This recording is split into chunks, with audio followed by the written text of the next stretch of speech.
com vocês? Hoje nós vamos estudar as técnicas de hidroponia e vamos falar também sobre solução nutritiva.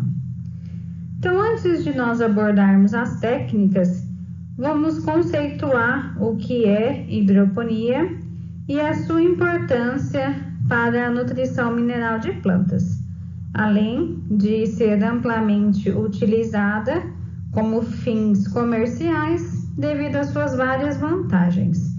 Então, nós vamos ver qual é o conceito, qual a sua importância, vantagens e desvantagens, além de conhecer as técnicas de hidroponia.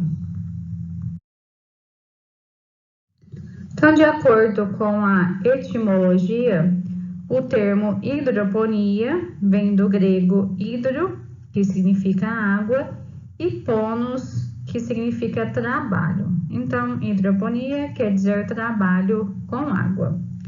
Então, a hidroponia, ela significa o conjunto de técnicas que são empregadas para cultivar as plantas sem o uso do solo, de forma que os nutrientes minerais essenciais, eles são fornecidos na forma de uma solução nutritiva. Então, a primeira referência na literatura, nós já estudamos quando nós falamos sobre o histórico da nutrição de plantas. Então, a primeira referência em relação ao cultivo de plantas sem o uso do solo foi do pesquisador inglês John Woodward, em 1665 até 1728, na qual ele cultivou planta de menta em vasos com água de chuva, de torneira, enxurrada e líquido de esgoto diluído, e ele observou um maior crescimento nas plantas cultivadas com líquido de esgoto diluído. E com essa pesquisa, ele concluiu que as plantas alimentavam-se da água e dos elementos nela dissolvidos, na qual se encontravam na terra. Em 1860, Sachs e Knoop desenvolveram a tecnologia para o cultivo de plantas em solução nutritiva e foram estes os primeiros a elaborar as fórmulas de solução nutritiva. Já em 1950, Haugland e Arnold elaboraram duas soluções nutritivas para o cultivo de tomateiro, as quais foram consideradas as mais adequadas na sua época. E ainda hoje, estas soluções nutritivas são amplamente empregadas e citadas com base para a elaboração de diversas outras soluções nutritivas.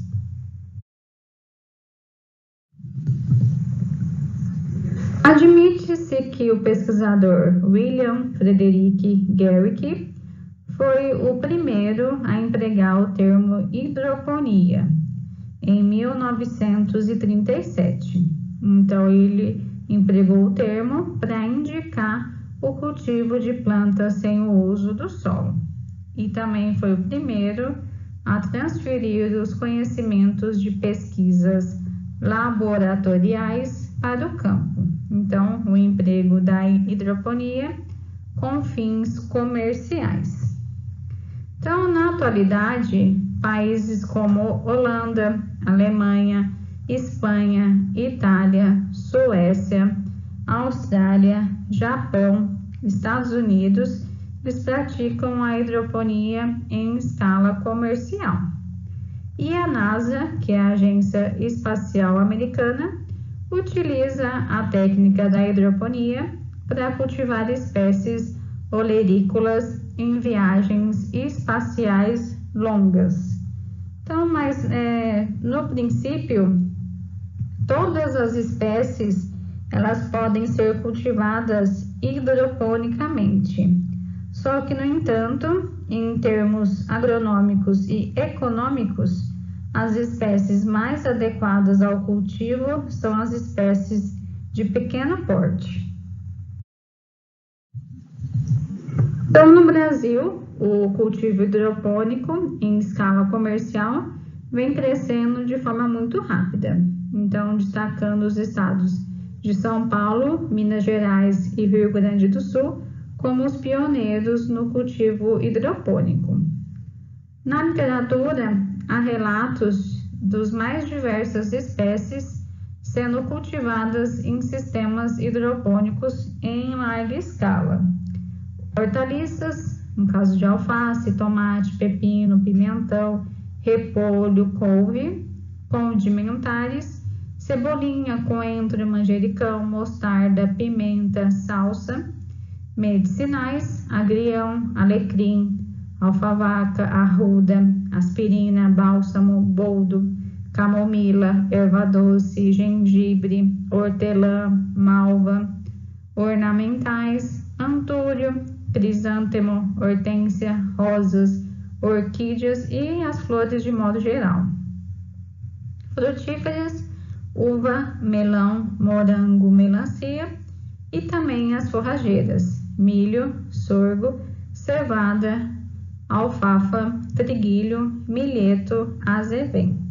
Então, recentemente, vários trabalhos têm demonstrado a viabilidade econômica do cultivo hidropônico de forragem, com grande vantagem em relação ao cultivo em solo. Então, a hidroponia ela tem se desenvolvido nos últimos anos graças ao aprimoramento de novas tecnologias de cultivo e os custos cada vez maiores do processo de produção extensivo, além também do grande desenvolvimento urbano que obriga os sistemas produtores de alimentos a migrarem para regiões cada vez mais distantes dos centros consumidores e utilizando áreas algumas vezes pouco adequadas à produção de alimentos. Em países onde o custo das terras agrícolas é muito elevado, o cultivo hidropônico em escala comercial ele tem se acelerado bastante nos últimos anos, principalmente no cultivo de hortaliças e flores. Então, da quantidade total de terras existentes no mundo, somente 15% constituem em terras aráveis, que são adequadas ao cultivo de espécies vegetais, enquanto 50% do total geral são ocupados por florestas e áreas impróprias ao cultivo, que são os locais onde o cultivo hidropônico pode ser empregado com sucesso. Então, várias são as vantagens do cultivo hidropônico, então de forma que cada vantagem está associada a um sistema de cultivo.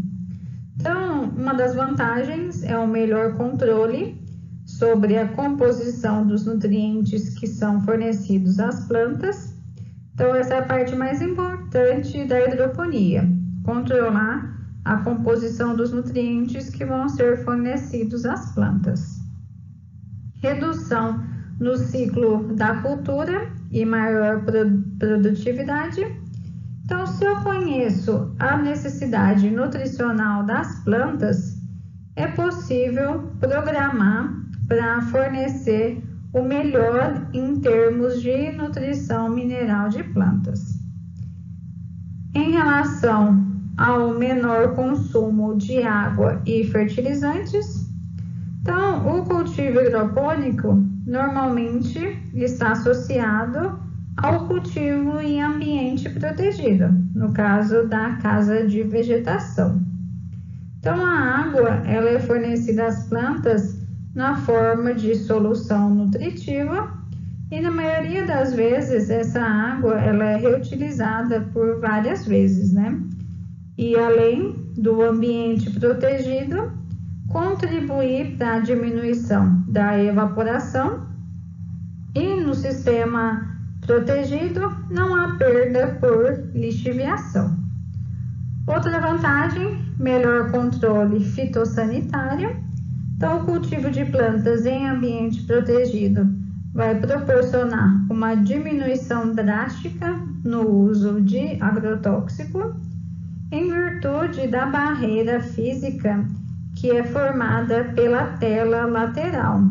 E essa tela impede a entrada de insetos, pragas e vetores de doença.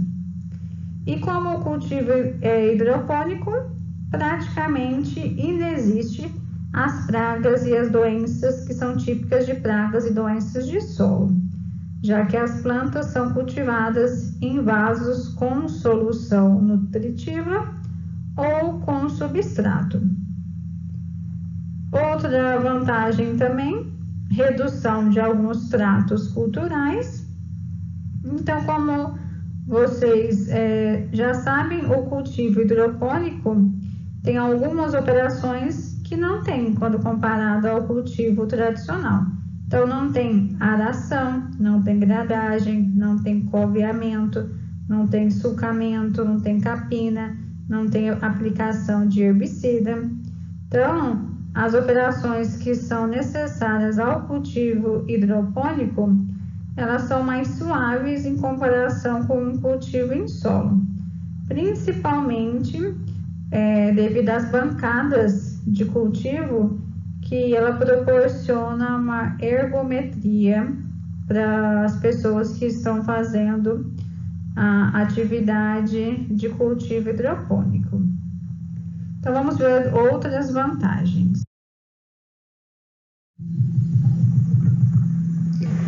Dispensa a rotação de cultura. Então, uma espécie vegetal altamente rentável, ela pode ser cultivada hidroponicamente no mesmo local, sem necessidade de rotação de cultura. Haja visto que ao final de cada ciclo de cultivo, todo o material ele é desinfectado e no próximo ciclo de cultivo, a solução nutritiva ela é renovada. Redução de riscos climáticos. Então, como o cultivo hidropônico é normalmente realizado em ambiente protegido, os riscos climáticos são reduzidos também, ou até mesmo inexistentes. E a produção fora da época. Então, como se usa a casa de vegetação ou a estufa agrícola, então pode-se controlar os fatores de sazonalidade. E quais são esses fatores? Luminosidade, temperatura, fornecimento de água, além do fornecimento dos nutrientes. Então, com isso, consegue-se produzir fora da época. Melhora a qualidade e o preço do produto. Então, normalmente os produtos hidropônicos, eles são normalmente bastante limpos, isentos de terra ou outros tipos de sujeira e passam por um processo de seleção antes de serem embalados e enviados para o comércio. Agora, em relação à produção próxima ao consumo, então também é possível obter uma produtividade bem mais elevada nos produtos hidropônicos e também é possível trabalhar em áreas menores e, portanto, mais próximos aos centros consumidores. E o rápido retorno do capital.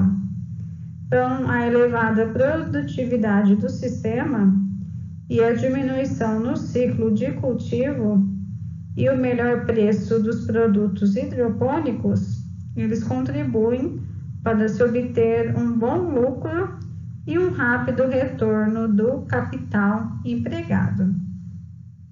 Mas como toda atividade, tem vantagem e tem desvantagem, né? Então, apesar do número relativamente grande de vantagem no cultivo hidropônico, vale ressaltar também que existem algumas características que podem ser consideradas como desvantagem. Então, nós vamos ver quais são as desvantagens do sistema hidropônico. Antes de falarmos sobre as desvantagens do sistema hidropônico, eu trouxe essa tabelinha que mostra a comparação da produção de algumas hortaliças cultivadas no sistema hidropônico e no campo. Então, mostra o número de ciclos de cultivo e a quantidade produzida. Então, vocês estão vendo que o sistema hidropônico permite maior número de ciclos e uma produção em toneladas por hectare maior quando comparada ao campo, né? Devido a essa quantidade de ciclos de cultivos no cultivo hidropônico. Então, vamos ver as desvantagens. Então, a primeira desvantagem é o custo inicial relativamente elevado. Então, o cultivo hidropônico normalmente exige a aquisição de uma infraestrutura própria, como no caso da casa de vegetação, das bancadas, das canaletas, dos vasos, do tanque, do sistema hidráulico, do sistema elétrico, do pH-metro, do condutivímetro. Então, para o pequeno produtor, isso apresenta-se como uma desvantagem, né? Porque são vários equipamentos e uma estrutura que precisa inicialmente. Exige assistência e conhecimento técnico mais efetivo. Então, para se preparar e monitorar a solução nutritiva e a automação no fornecimento dessa solução e os cuidados fitossanitários, precisa do conhecimento de um técnico, né? Então, são conhecimentos indispensáveis. Muito dos cultivos hidropônicos, eles não obtêm sucesso porque falta conhecimento, principalmente dos aspectos nutricionais da planta, que é uma das partes mais importantes do sistema hidropônico. Então, com isso, exige mão de obra especializada, risco de perda por falta de energia elétrica. Então, em regiões distantes das grandes metrópoles, costuma-se faltar energia elétrica com frequência. Então, nesse caso, recomenda-se a aquisição de um gerador de energia elétrica para suprir o bombeamento das soluções nutritivas em situações de emergência. Prejuízo por contaminação da água por patógenos. Então, pode acontecer contaminação da solução nutritiva e, consequentemente, das plantas por patógenos, quando se usa água de córrego, riacho, rio ou poços rasos, né? Então, por isso que se recomenda fazer análise química e microbiológica com frequência e, se necessário, o tratamento adequado da água. E requer um acompanhamento permanente do sistema. Então, o cultivo hidropônico, ele necessita de um acompanhamento diário para que ocorra o monitoramento das soluções nutritivas e para, com isso, certificar o bom funcionamento do sistema de bombeamento dessas soluções nutritivas. Então, esses são algumas das desvantagens do sistema hidropônico. Então, agora nós vamos abordar os sistemas de cultivo, que existem vários sistemas de cultivo hidropônico, e nós vamos ver como que eles são subdivididos. Então, em relação aos sistemas de cultivo, existem vários sistemas de cultivo hidropônico que eles diferem em relação à forma de sustentação da planta, se é no meio líquido ou substrato, em relação ao reaproveitamento da solução nutritiva, circulante ou não circulante, e em relação ao fornecimento da solução nutritiva. contínua ou intermitente. Então, quanto ao reaproveitamento da solução nutritiva, os sistemas hidropônicos, eles são classificados em abertos e fechados. Então, no primeiro caso, a solução nutritiva ela é aplicada uma única vez às plantas e posteriormente descartada. Então, se assemelha muito à fertirrigação. Agora, no sistema fechado, a solução nutritiva aplicada, ela é recuperada, reutilizada e ela é periodicamente corrigida. Então, a sua composição da solução nutritiva, ela é periodicamente corrigida. Então, ou através da adição de água ou através da adição de nutrientes minerais.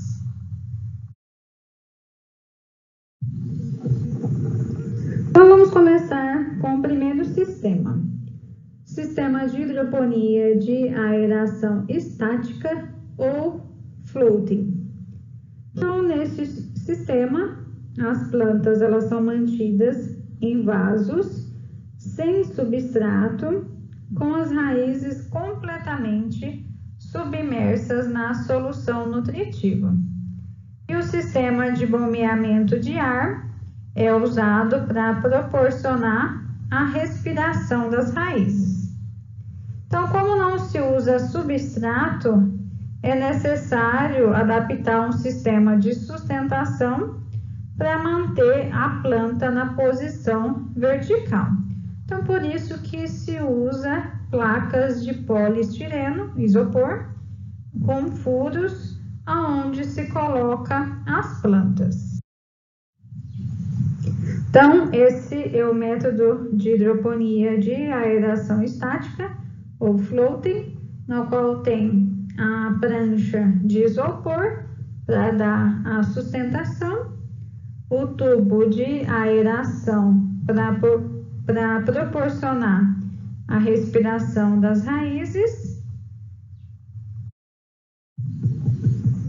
Então, exige um grande volume de solução nutritiva nesse sistema de hidroponia de aeração estática, ou o ajuste frequente da mesma para impedir que a absorção de nutrientes pelas raízes produza uma mudança radical na concentração dos nutrientes e no pH do meio.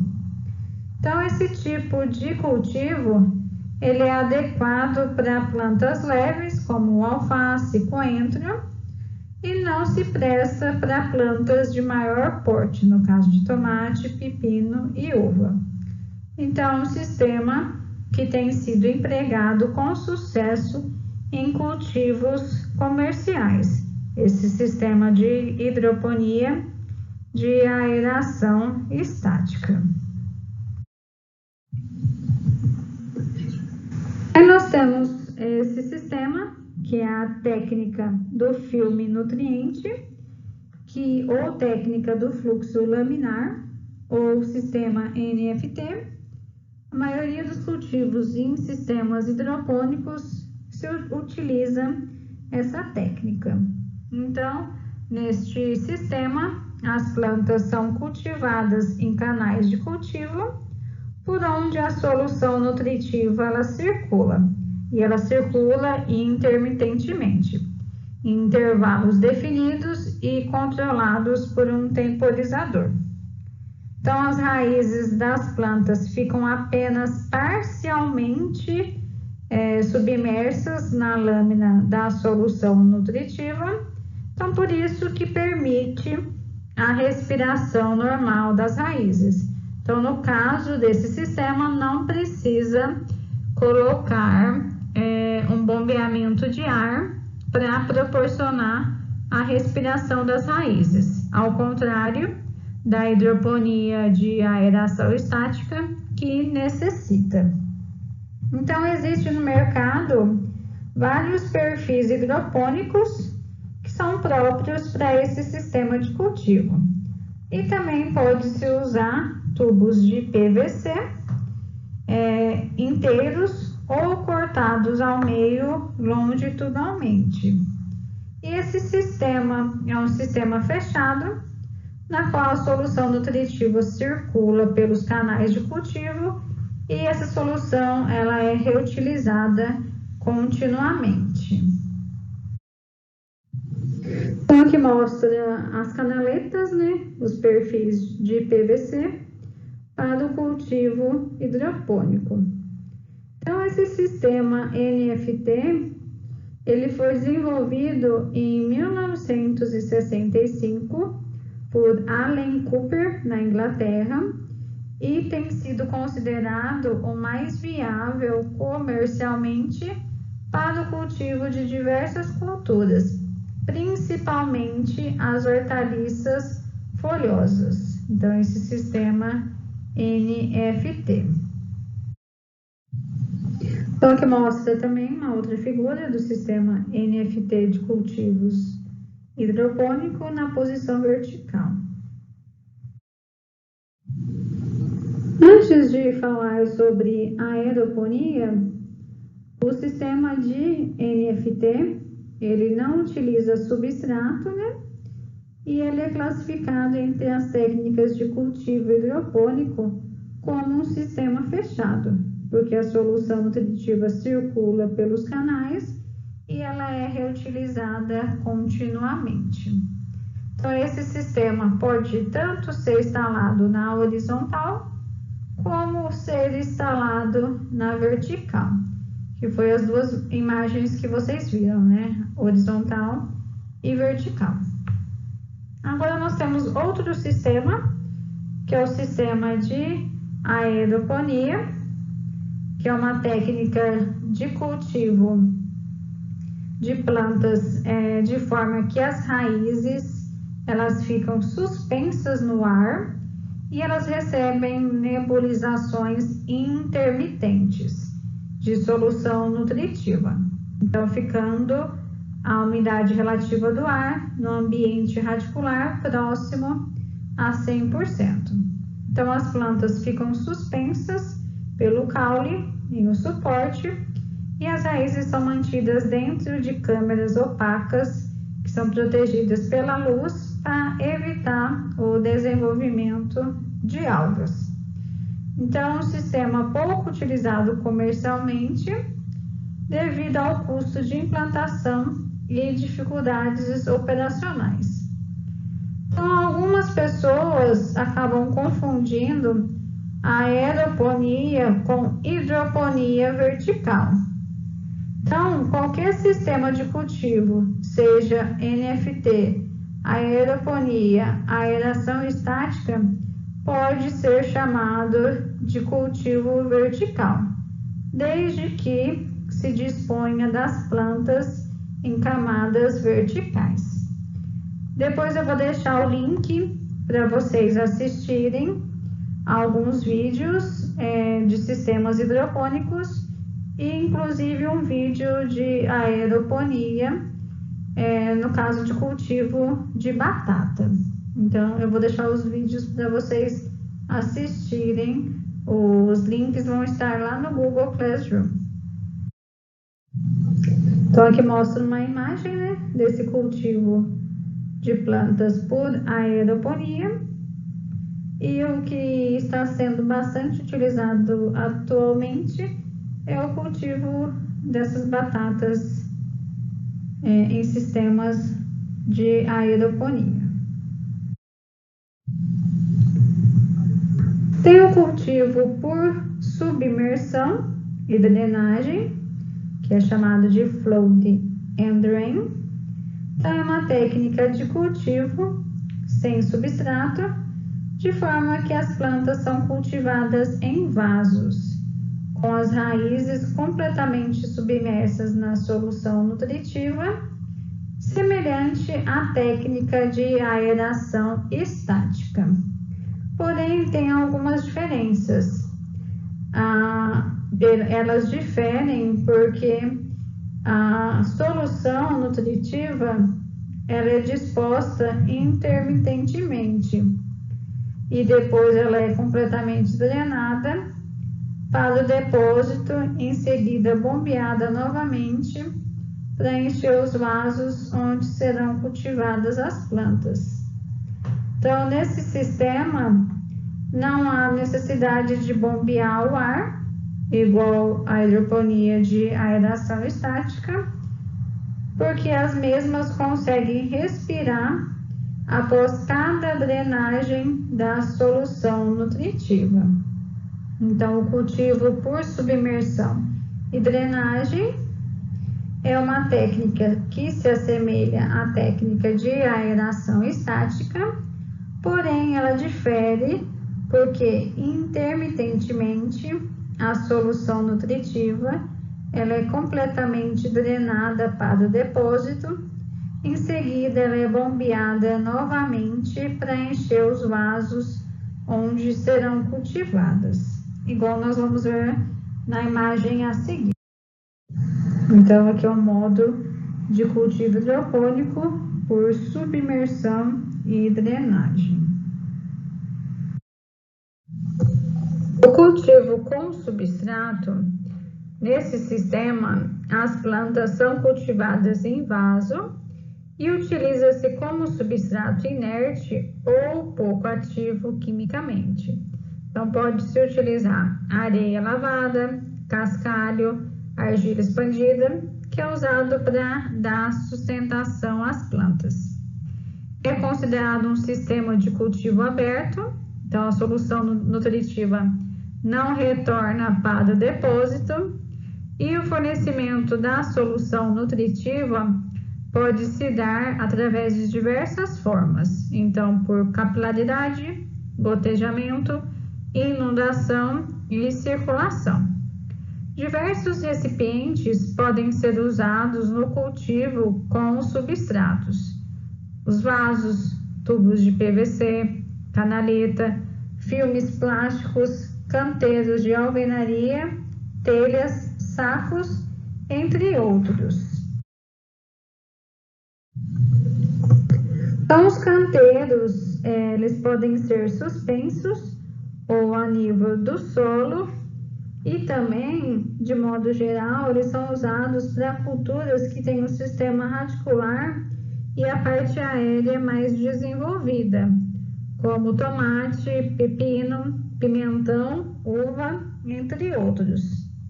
Então, é considerado como cultivo hidropônico, o substrato ele tem que ser inerte para ser considerado um cultivo hidropônico e é diferente da fertirrigação que é aplicada nos solos. Então, recentemente, a Embrapa desenvolveu um sistema semi-hidropônico para o cultivo de morango, na qual se utiliza bolsas plásticas contendo substrato orgânico irrigado com a solução nutritiva. Então, eu vou deixar para vocês também no Google Classroom esse material que foi desenvolvido pela Embrapa, esse sistema semi-hidropônico para o cultivo de morango. As plantas terrestres, elas utilizam o solo como meio natural para o desenvolvimento do sistema radicular, encontrando nele um suporte, uma fonte de água e de nutrientes necessários para o seu crescimento. Então, o cultivo das plantas na ausência de solo consiste em substituí-lo por um outro substrato. Esse substrato pode ser natural ou artificial, líquido ou sólido. Ele tem que proporcionar às plantas condições para que possam substituir o solo para um desenvolvimento adequado das mesmas. Então, no cultivo hidropônico, o substrato tem que ser inerte. Então, como nós vamos ver a seguir, pode ser uma areia, uma vermiculita, um cascalho, uma brita, uma lã de rocha ou misturas diversas.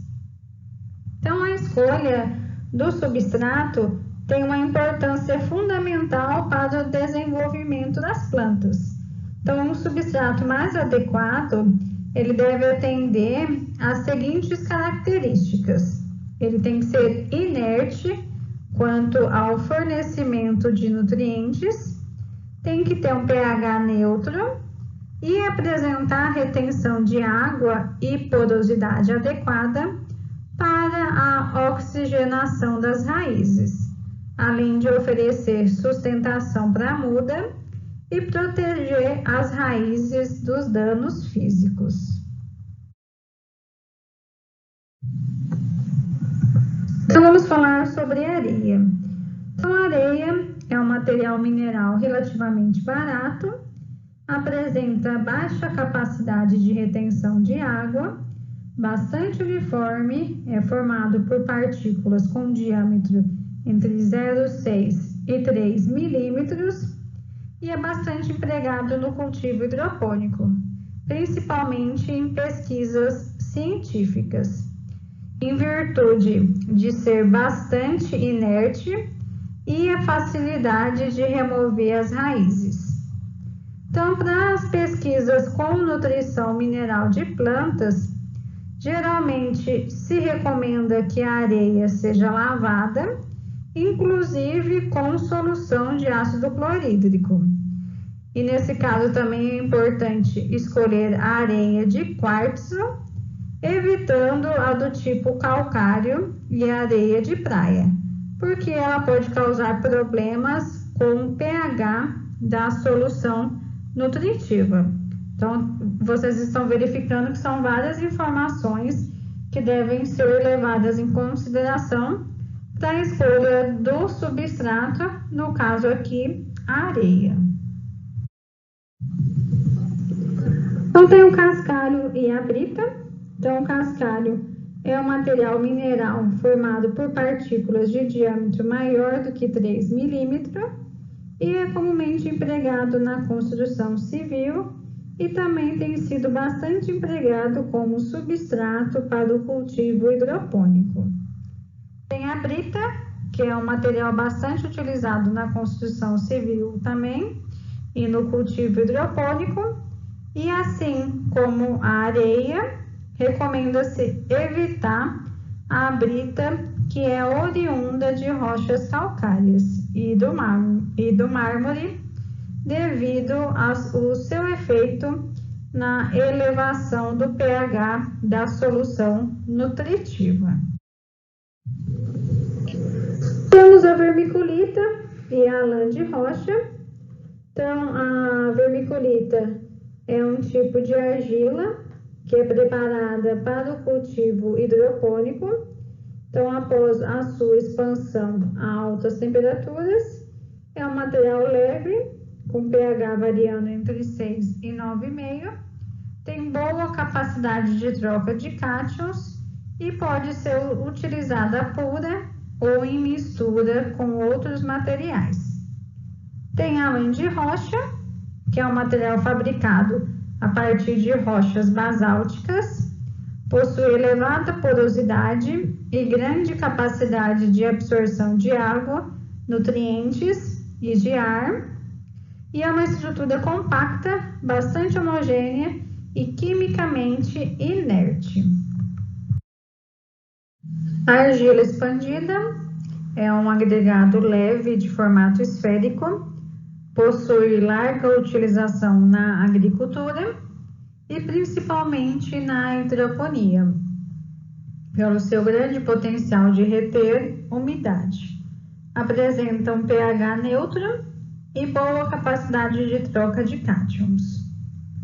A perlita é um mineral de origem vulcânica que é expandido através do calor. Então, resulta num produto leve e branco em forma de grãos. A perlita ela é inerte, possui um pH neutro e elevada capacidade de aeração do meio de cultivo. O pó de coco é um substrato de grande acesso e por isso o seu valor comparado com os outros substratos é reduzido. Ele não é totalmente inerte, ele tem boa aeração e possui alta capacidade de troca de cátions. Então, durante a sua utilização, pode ocorrer a liberação de potássio, que ocasionalmente pode ser desconsiderado no planejamento da composição da solução nutritiva. Então, tem que se atentar a isso se for utilizar como substrato o pó de coco. A serragem, ela pode ser usada como substrato para as plantas em geral. Então, se recomenda efetuar uma lavagem para remover os taninos, que geralmente são acumulados na casca e no lenho de várias espécies arbóreas. A serragem tem boa drenagem e algumas apresentam o pH alcalino. A espuma fenólica é um material orgânico mais utilizado nos sistemas hidropônicos. Ele é inerte, apresenta um pH ácido e de fácil manejo, além de ser um manejo fácil, é um manejo rápido. Essas espumas fenólicas, ela é comercializada na forma de placas, né? E tem células nessas placas. Então, normalmente tem 320 células por placa. Então, no caso de se utilizar a espuma fenólica antes da semeadura, essas placas devem ser tratadas e lavadas em água limpa para retirar os materiais ácidos que foram utilizados na sua fabricação. Então, ela é muito empregada no preparo de mudas para o cultivo hidropônico, em virtude do poder de ser transportada e ser transplantada juntamente com a muda para o local definitivo.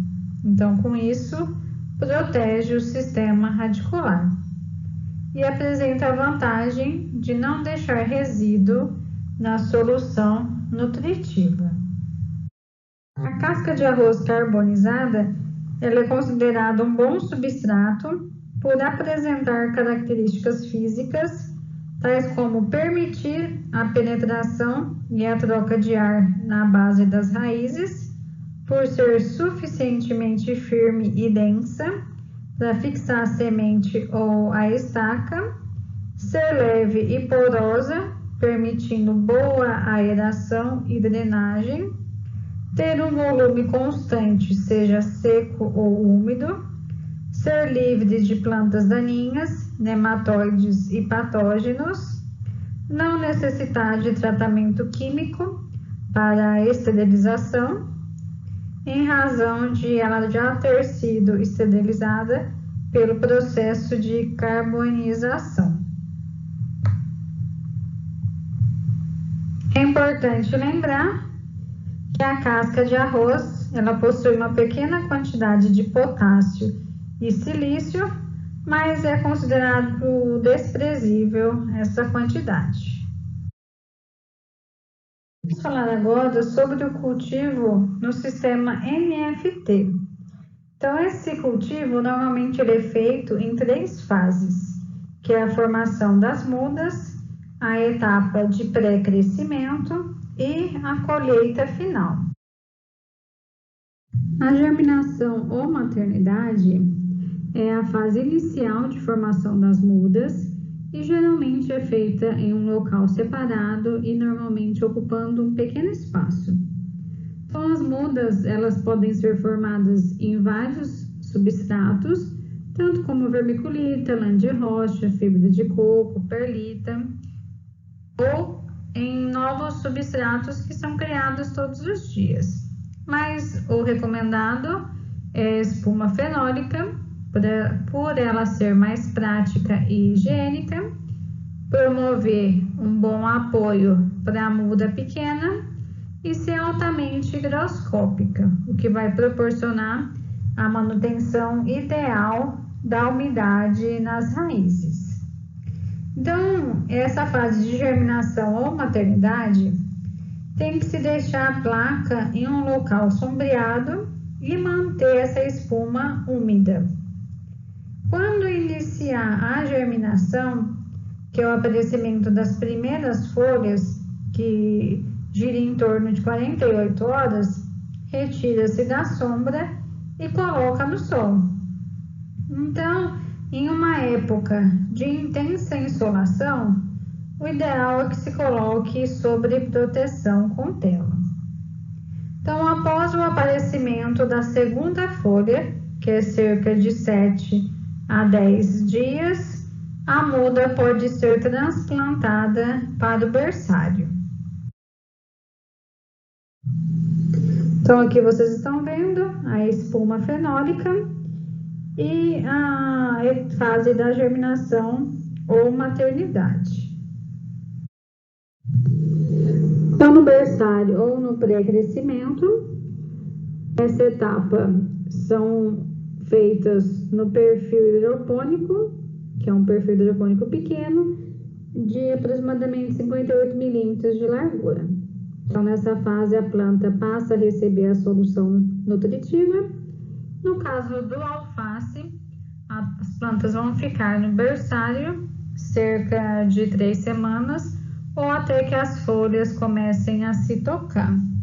Então, quando as folhas começam a se tocar, isso significa que as raízes também estão se tocando. Então, já é um indicativo para transferir essas mudas para o crescimento final. Então, é no berçário que as plantas podem ficar mais agrupadas, o que resulta em um melhor aproveitamento do espaço. Então, nessa fase também é feito o controle de qualidade, pois as plantas que não se desenvolveram bem, não vale a pena continuar o crescimento. Crescimento final, essas plantas vão ficar no perfil de crescimento final até atingir o ponto de colheita. Normalmente, na cultura do alface, por volta de 3 semanas. E o melhor horário para a colheita é logo antes do amanhecer ou ao cair da noite, sempre nos horários mais frescos. São utilizados no sistema hidropônico, a casa de vegetação ou estufa. Então, ela possui a função de permitir boa ventilação e proteção quanto os ventos e chuva. Nos países frios, proteger e aquecer o ambiente. E é indicado a orientação leste-oeste no sentido longitudinal, na qual o vento vai proporcionar a melhor ventilação e vai proporcionar a melhor resistência a ventos fortes. É indicado o filme plástico transparente para permitir a plena insolação no interior da estufa. Então, aí na imagem também vocês estão vendo os perfis e as bancadas, né? Que o recomendado é o perfil de dupla face, na qual a cor preta vai estar na parte da raiz, para evitar a incidência de luz, no caso a proliferação das algas, e na parte branca, a parte superior, para evitar e refletir o aquecimento da solução. Então, para melhor ergonometria, né, do sistema, a altura média dessas bancadas, desses perfis, tem que estar em torno de 0,8 a 1 metro, né, para melhor ergonomia. Na outra imagem, nós temos o reservatório, na qual contém solução nutritiva, que é onde é feita a medição para o controle e ajuste. Então, esses reservatórios enterrados, igual vocês estão vendo aí na imagem, ajuda no resfriamento da solução nas épocas mais quentes do ano. O ideal mesmo não é igual essa imagem, que é de fibra de amianto, né, ou de alvenaria, porque pode ter problema de reação dos materiais com a solução nutritiva. Então, o ideal é o reservatório de fibra de vidro ou de plástico. Antes de falar das bombas e do painel, só voltando ao reservatório, o ideal seria vários depósitos menores e separados, porque fica mais fácil o controle dos patógenos, o próprio manejo da solução, o seu ajuste e o controle da oxigenação. Então, a bomba, o seu dimensionamento, ele é feito em função do número de bancadas e das linhas a serem alimentadas. Então, vou citar um exemplo. No caso do alface, a vazão recomendada gira em torno de 1,5 litros por minuto em cada linha. Então, se eu tenho 10 bancadas de 8 linhas, eu vou ter 80 linhas. Aí eu multiplico pela vazão, que é 1,5 litros por minuto. Então, eu vou ter uma vazão de 120 litros por minuto, ou 7.200 litros por hora.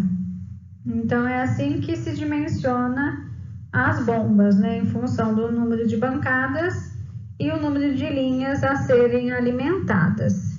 O painel eletrônico que vocês estão vendo aí na imagem, a função dele é controlar a bomba, ligando e desligando essa bomba em intervalos regulares, uma vez que não é necessário que a bomba funcione todo o tempo. Então, por isso que precisa desse painel eletrônico com esses timers, né? Então, esses intervalos, eles vão permitir que a área da raiz da planta, ela tenha uma renovação de ar. Tem os equipamentos para medição. Então, para controlar a solução, tem o pH, o condutivímetro e tem a temperatura, né? E em relação a esses parâmetros, a solução ideal, ela tem um pH entre 5,5 e 6,5. E o condutivímetro, ele é utilizado para medir a quantidade de íons que são dissolvidos na solução e com isso dá uma ideia da concentração da solução. Então, medindo a condutividade, o técnico consegue acompanhar a absorção desses nutrientes pela planta e providenciar a reposição se necessário. Então, a temperatura ideal também da solução, ela gira em torno de 10 a 25 graus centígrados. E por último, nós temos a imagem da balança, que a função dela é pesar os ingredientes que fazem parte da formulação da solução nutritiva. Então, esses são os equipamentos utilizados, né? Tem a casa de vegetação ou estufa, que são estrutura, né? Tem os aparelhos de medição, painel de controle, a balança, o reservatório, as bombas e o perfil e as bancadas. Então, eu vou deixar para vocês o link do YouTube lá no Google Classroom, para vocês assistirem os vídeos referentes à aula de hidroponia. Agora nós vamos falar sobre solução nutritiva. Então, a solução nutritiva ideal para cada espécie vegetal, ela pode ser sugerida a partir da determinação da composição química de plantas vigorosas da espécie com que se pretende trabalhar, em seus diversos estágios de desenvolvimento. Então, toda solução nutritiva, ela tem que conter os macro e os micronutrientes essenciais da vida das plantas. E esses elementos têm que estar dissolvidos na água em uma quantidade e proporção balanceada para atender às necessidades da espécie e do cultivar. Então, as necessidades nutricionais das plantas, elas vão variar de espécie para espécie, de uma variedade para outra, e também do estágio de desenvolvimento da planta. Então, o cultivo hidropônico bem sucedido, ele exige um grande volume de solução nutritiva, além do ajuste frequente dessa solução, para impedir que a absorção de nutrientes pelas raízes produza algumas mudanças nas concentrações dos nutrientes no pH do meio. Então, por isso que é importante o estudo das soluções nutritivas. Então, a solução nutritiva é o meio pelo qual os nutrientes previamente dissolvidos em água, eles são colocados à disposição das plantas e é tido como uma das partes mais importantes de todo o sistema hidropônico, sendo que o mau uso dessa solução nutritiva pode acarretar sérios prejuízos para as plantas. Então, nessa tabela, vocês estão vendo os volumes das soluções estoques empregadas no preparo de 1 litro das soluções nutritivas de Haugland e Arnold. Então, lembram quando nós estudamos a história da nutrição de plantas, né? O Haugland e o Arnold, em 1950, nos seus estudos sobre nutrição de plantas, eles desenvolveram 2 soluções nutritivas que têm sido utilizadas nos laboratórios por todo o mundo, que é essa solução que vocês estão vendo aí na tabela 5, né?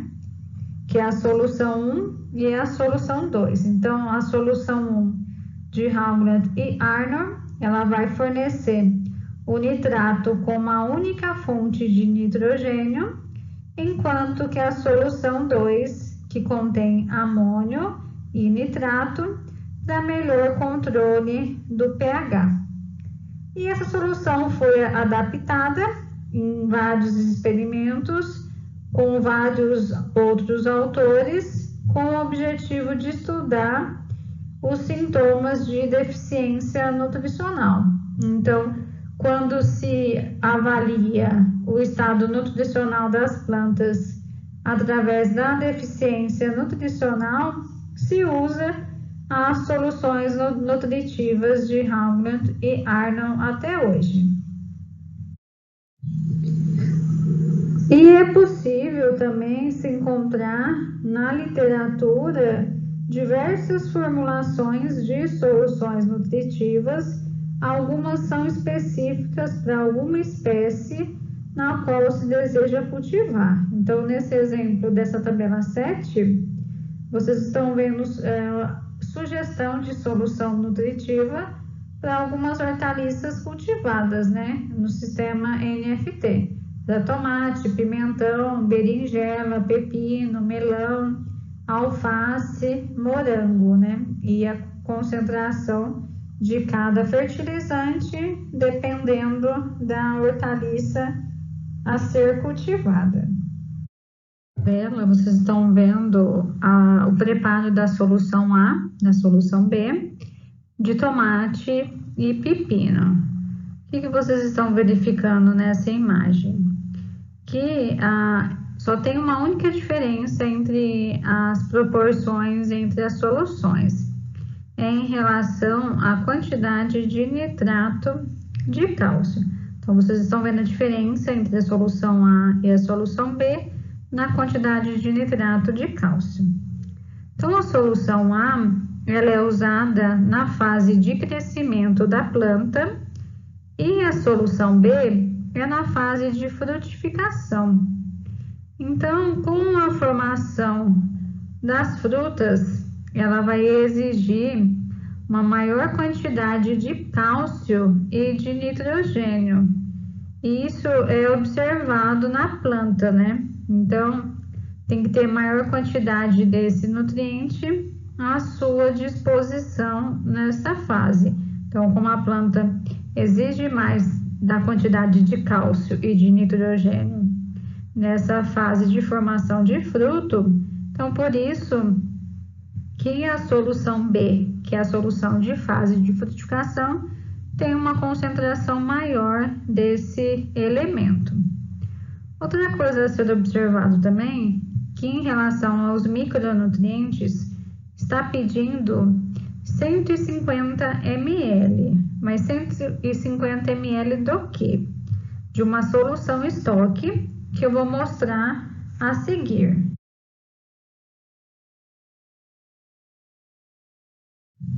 Então, aqui mostra o preparo da solução estoque de micronutriente. Então, essas quantidades do boro, do manganês, do cobre, do molibdênio e do zinco são para preparar 450 ml da solução estoque. Então, se utiliza água quente para dissolver bem os sais e se usa 150 ml dessa solução para cada 1000 litros da solução de cultivo. Em cultivos hidropônicos, a composição da solução nutritiva ela vai se modificar à medida que a planta absorve a água e os nutrientes. Em virtude disso, surge a necessidade de um monitoramento diário do pH. O pH ideal tem que estar na faixa de 6 a 6,5, além de um monitoramento da solução nutritiva. Então, na faixa de pH entre 6 e 7, ocorre a disponibilidade máxima de nitrogênio, fósforo, potássio, cálcio, magnésio e enxofre, e no caso do boro, e não é mínima para cloro, cobre, ferro, manganês, molibdênio e zinco. Então, por isso que é importante monitorar o pH da solução nutritiva, que normalmente é feito usando o pH-metro. Então, essa imagem, ela mostra a relação entre o pH e a disponibilidade dos elementos. É a mesma disponibilidade que acontece do elemento no solo. É a mesma, no caso, da solução nutritiva, de acordo com a variação do pH. Então, quando essas plantas elas são cultivadas em uma solução nutritiva contendo somente o nitrato como fonte de nitrogênio, o pH dessa solução vai se manter próximo de 8, porque vai ocorrer a liberação de OH-.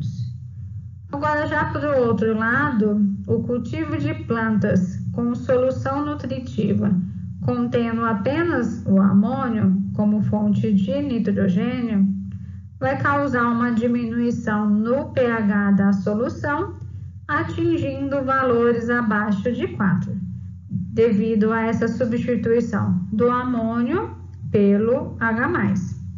Então, não é recomendável, de modo geral, que se utilize mais que 20% do nitrogênio na solução nutritiva como fonte de amônio, devido a esse abaixamento do pH que eu citei anteriormente.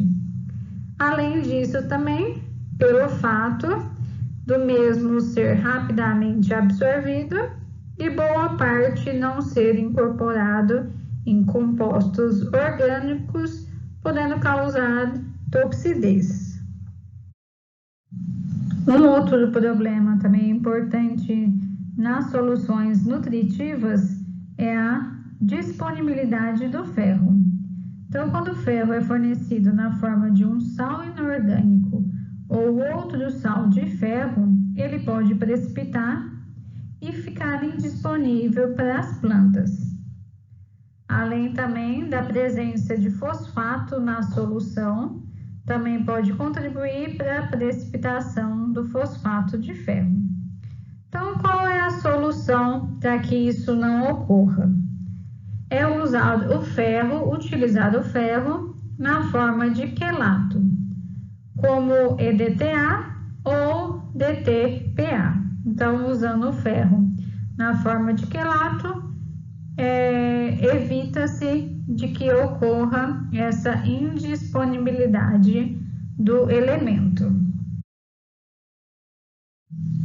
Devemos também observar a solubilidade e a compatibilidade entre os nutrientes. Então, vamos dar um exemplo. Todos os nitratos e todos os cloretos de uso agrícola, eles são solúveis. Todos os sulfatos agrícolas são solúveis, exceto o sulfato de cálcio. Todos os carbonatos são insolúveis, com exceção do carbonato de potássio, de sódio e de amônia. E todos os fosfatos são insolúveis, exceto os fosfatos de potássio, o de sódio e o de amônia. Então, os fertilizantes que contêm cálcio nunca devem ser misturados com os sulfatos ou fosfatos.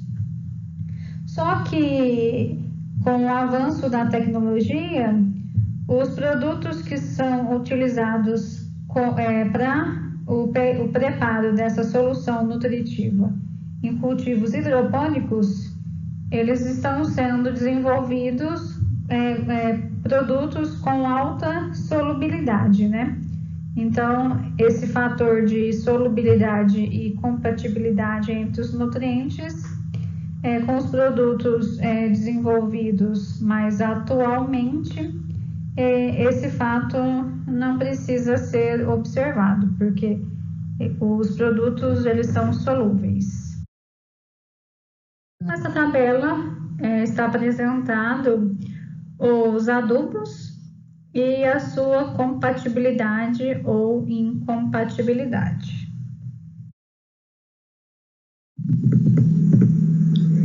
À medida que as plantas elas vão crescendo, os nutrientes da solução eles vão sendo consumidos e essa solução vai se esgotando. Então, chega um ponto em que a solução não consegue mais fornecer os nutrientes necessários ao desenvolvimento das plantas. Então, nesse ponto, a solução tem que ser trocada. Então, isso é um dos maiores problemas, saber quando essa troca deve ser realizada. Então, é muito comum que se usem intervalos iguais entre trocas, o que não é o correto, pois no início do desenvolvimento das plantas, elas consomem muito menos do que no final do seu desenvolvimento. Então, para contornar essa situação, a maneira mais fácil e simples é usar o condutivímetro, que é uma solução que contém sais que tem a capacidade de conduzir a corrente elétrica. Então, essa capacidade de condução da corrente elétrica é tanto maior quanto maior a concentração desses sais que são dissolvidos na solução. Assim, através da redução nessa condutividade, é possível saber quando é necessário fazer a troca da solução nutritiva. Então, o ideal seria analisar diariamente a concentração de cada um dos nutrientes e repor apenas a quantidade que foi absorvida de cada nutriente.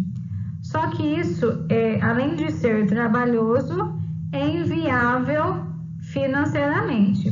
Então, por isso que se recomenda aferir a condutividade elétrica. Então, com isso, consegue inferir a concentração total dos nutrientes que estão dissolvidos na solução. Então, com isso, consegue-se estimar se as plantas absorvem seletivamente mais água ou nutriente e repor diariamente essa quantidade de água que foi evapotranspirada ou repor mais solução nutritiva.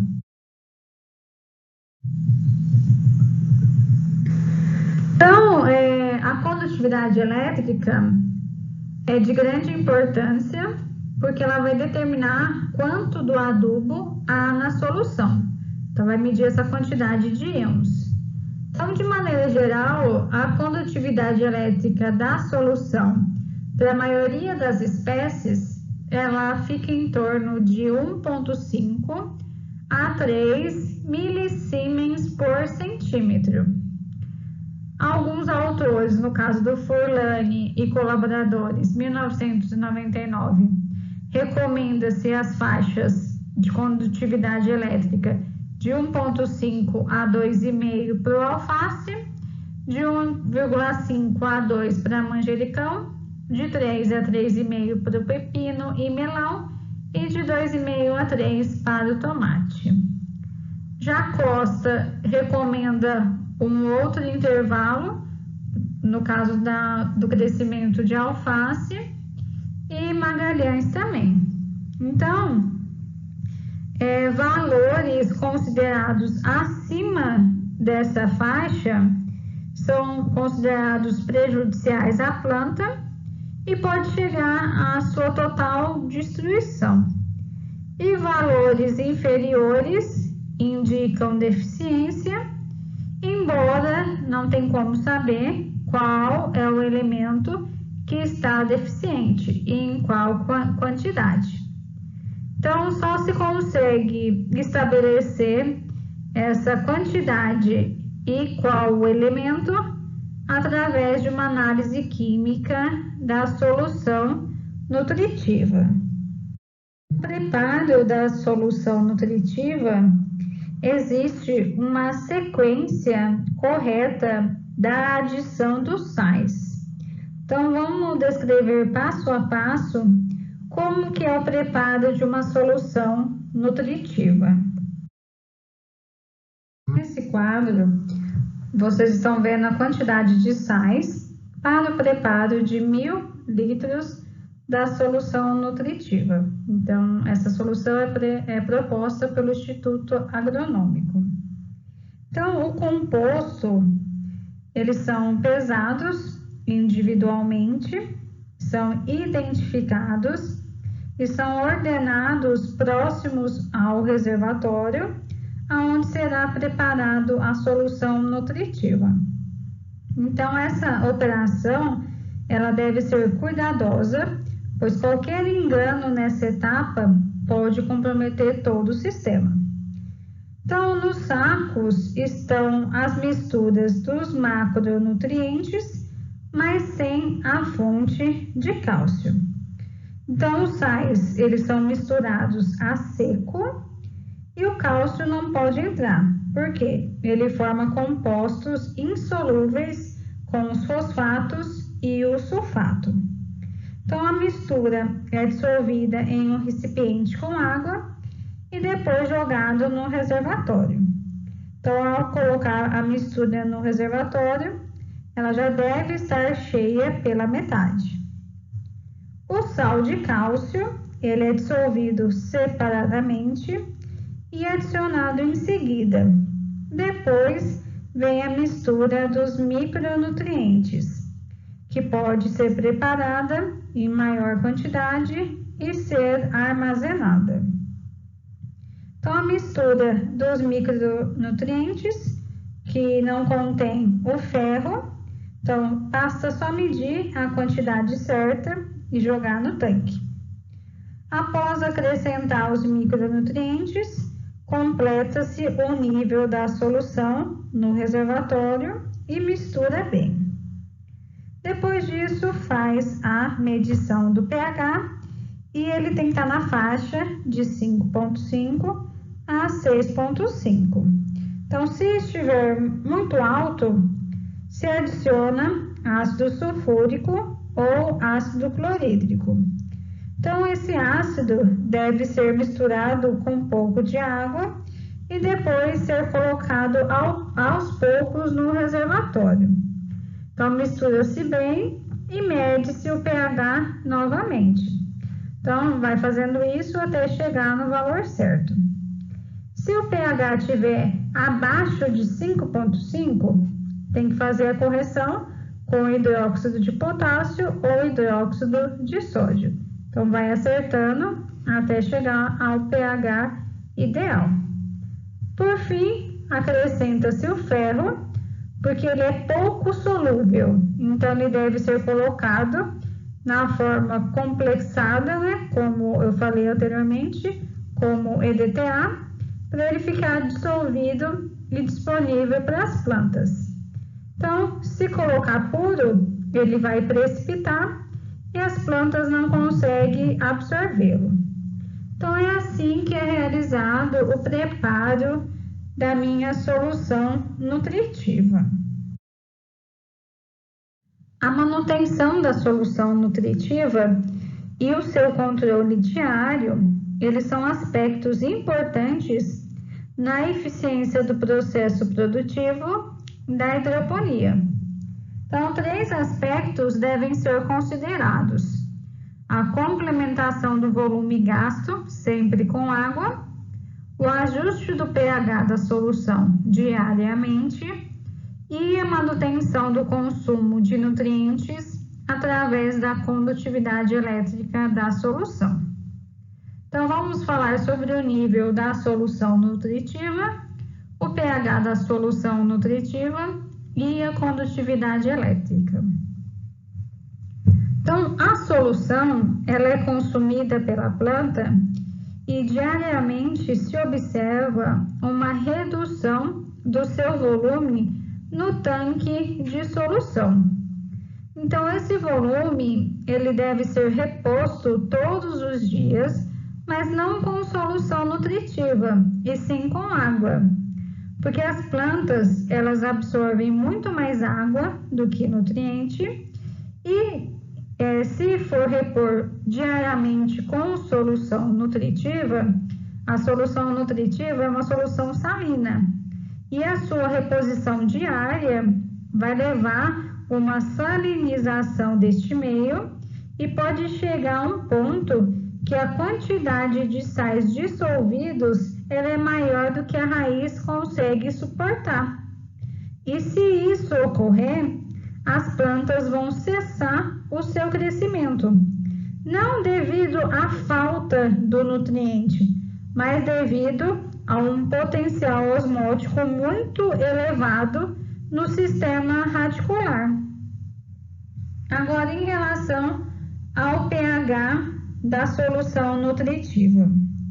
Então, durante o processo de absorção de nutrientes, as raízes das plantas elas vão alterando o pH da solução nutritiva.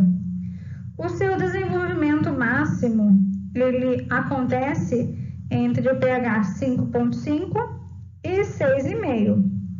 Por essa razão, diariamente, após complementar o volume da solução com água, tem que se medir o pH da solução.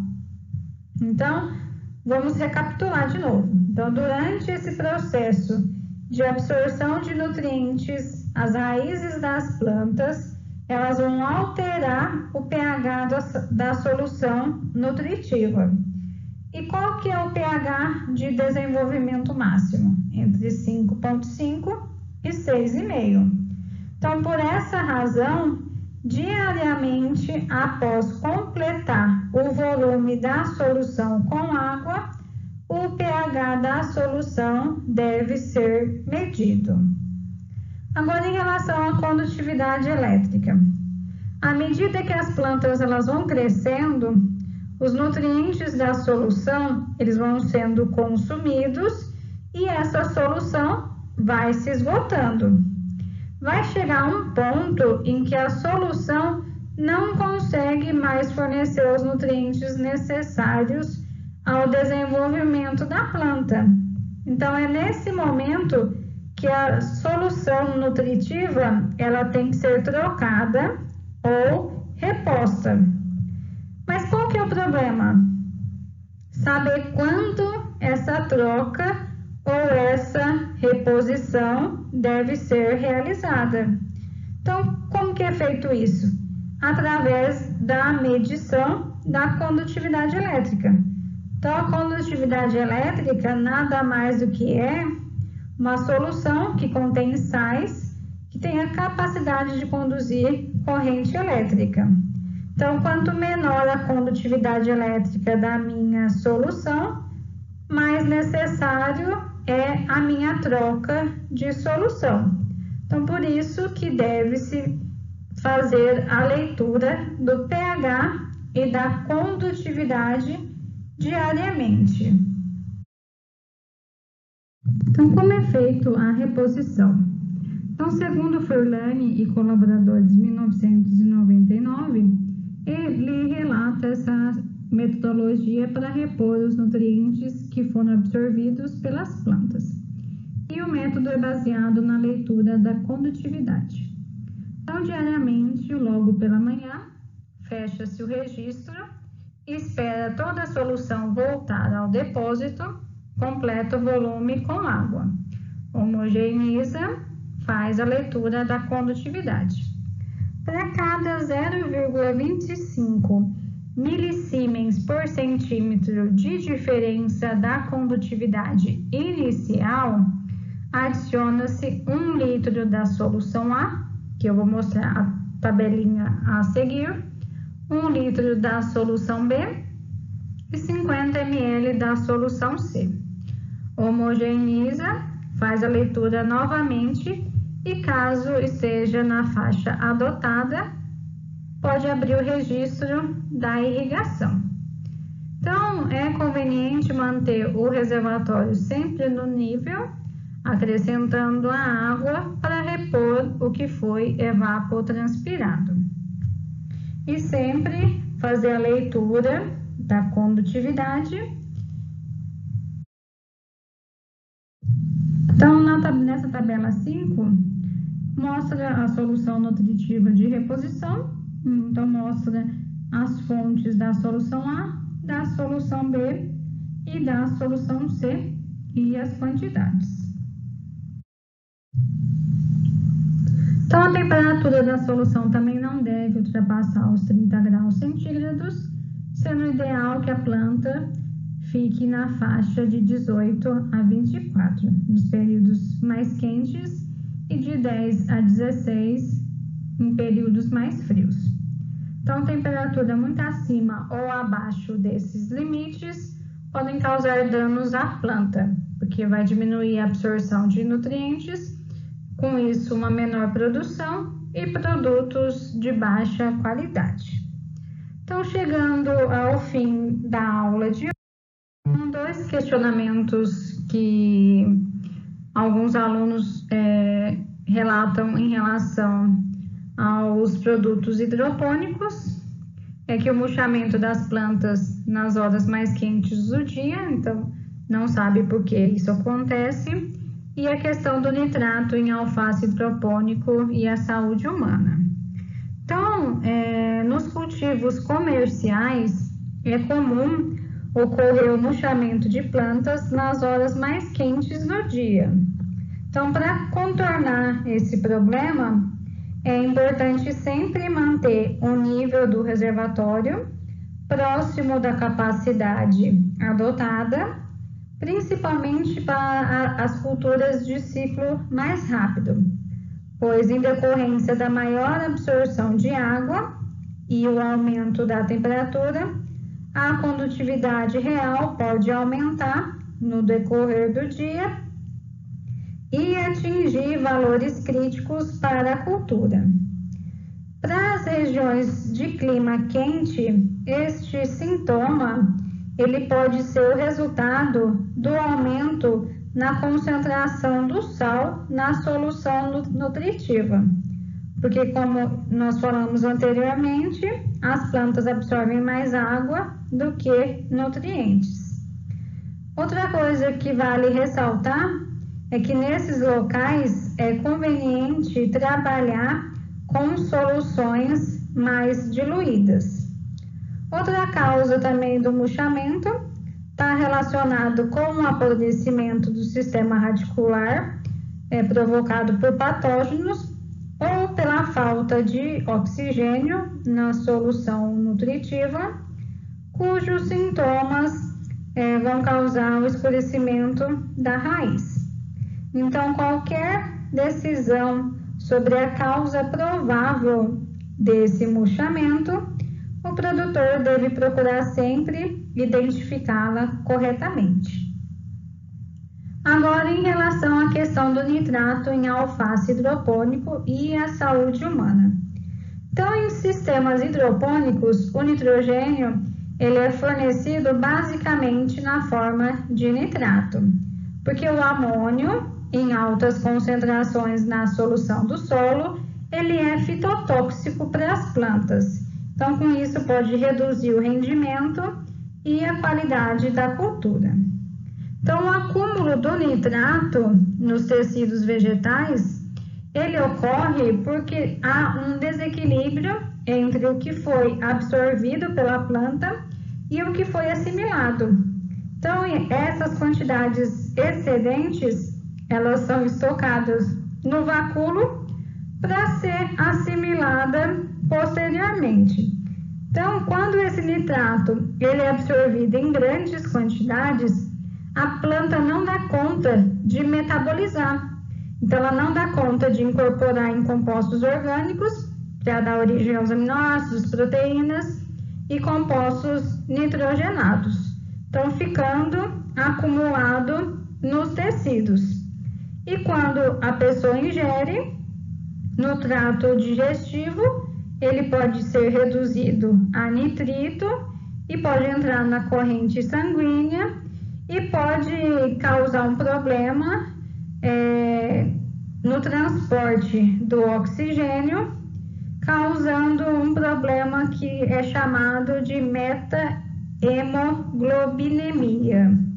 Então, esse problema, ele pode, além disso, causar alguns problemas cancerígenos e mutagênicos. Só que, no caso desses teores de nitrato, considerado aceitável para o consumo humano, ele é estipulado por leis, né? Mas no Brasil não tem lei que estipula esses teores. Então, a gente acaba adotando os limites da União Europeia, que eles consideram o limite máximo de 3.500 miligramas por quilograma, no caso, em períodos de verão, e 4.500 miligramas por quilograma para o período de inverno. Então, no nosso caso aqui do Brasil, se encontra valores entre 300 e 500 ppm. Só que tem uma coisa que é muito importante para se observar. Os teores de nitrato nas hortaliças são elevados em países com baixa disponibilidade de radiação, como acontece no norte da Europa. Só que no Brasil nós temos condições ambientais totalmente diferentes. Nós temos uma alta disponibilidade de radiação. E essa alta disponibilidade de radiação, ela é suficiente para uma boa assimilação desse nitrato. Então, esse nitrato não vai ser acumulado em níveis elevados nas plantas. Então, isso foi comprovado cientificamente. Então, todo o alface cultivado, todas as hortaliças cultivadas no Brasil, em condições climáticas do Brasil, com as soluções nutritivas indicadas na literatura, não oferece risco à saúde dos consumidores. Então, não se preocupem em consumir alface hidropônico em relação a essa questão do nitrato. Então, dúvidas no horário da aula, eu vou estar disponível para tirar as dúvidas sobre esse assunto e sobre os outros assuntos na qual vocês julgarem pertinentes. conteúdo para a próxima aula, nós vamos abordar o assunto de adubação foliar. Então, fiquem com Deus. Até lá!